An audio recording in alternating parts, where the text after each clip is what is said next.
Okay mga tropa, ayan. Dinailan with ampalayang ligaw.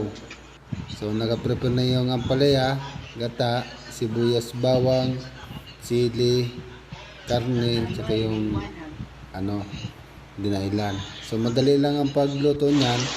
Igisa mo lang yung sibuyas, bawang, karne, tsaka dinailan, kasabay mo na yung gata. Pag kumulo na, timplahan mo na ng konting asin, so konting bitsin, depende sa panlasa mo. Yung pag kumulo na siya, lagay mo na yung dahon ng ampalaya, tsaka sili. Halo-haloin mo lang hanggang sa lumabas yung gata na lang, ay yung mantika na lang ng gata, tsaka malanta din yung dahon ng ampalaya.